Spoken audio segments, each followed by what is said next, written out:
Students, in this question we have to find the limit of the given sequence 1 upon n plus 1 upon under root n square minus 1 square plus 1 upon under root n square minus 2 square and so on plus 1 upon under root n square minus n minus 1 whole square where n tends to infinity.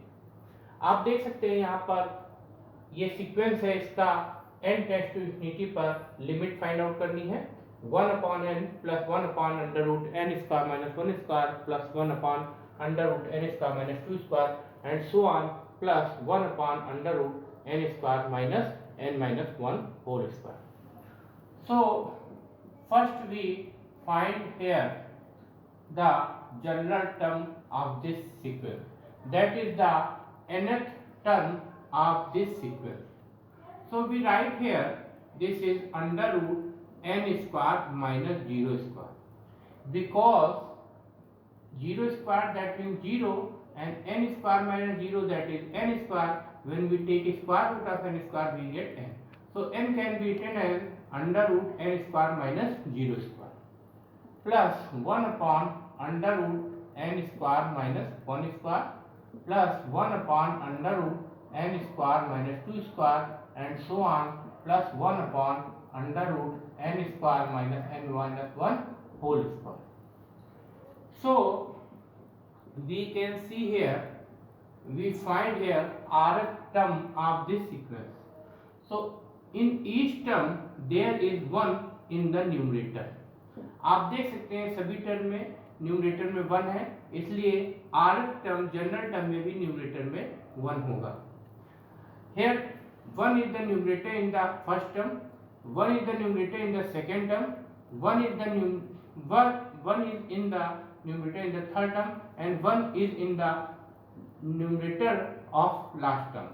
So 1 also in rth term in the numerator.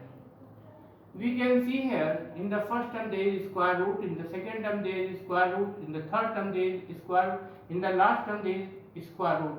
So we take here square root. In the first term there is n square, in the second term there is n square, in the third term here is n square, in the last term this is n square. So in the rth term there will be n square minus. We can write here that is r minus 1 whole square, because when we write here r equal to 1 we get the first term. When we write here r equal to 1, 1 minus 1 0, 0 square, so n square minus 0 square, so this is the first term. When we write here 1, so 1 minus 1 this is 0. When we write here r is equal to 2, so 2 minus 1 that is 1 square, so n square minus 1 square, this is in the second term. Similarly when we write here r equal to 3, we get 3 minus 1 that is 2, so here is n square minus 2 square in the third term. When we write r equal to n, we get the last term. So this is the general term, that is the rth term. Now we can see this here, we can write this here.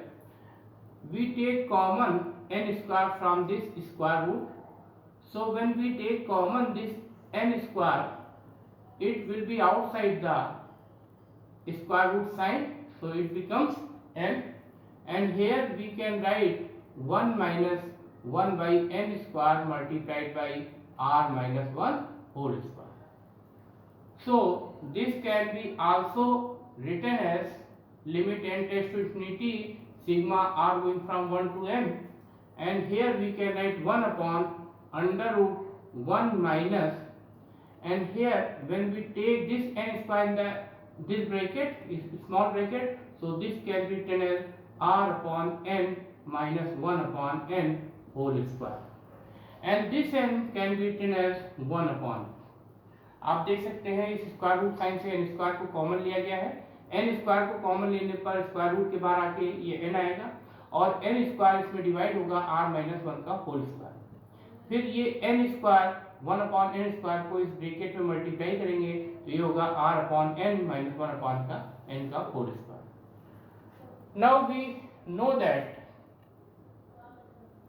we know that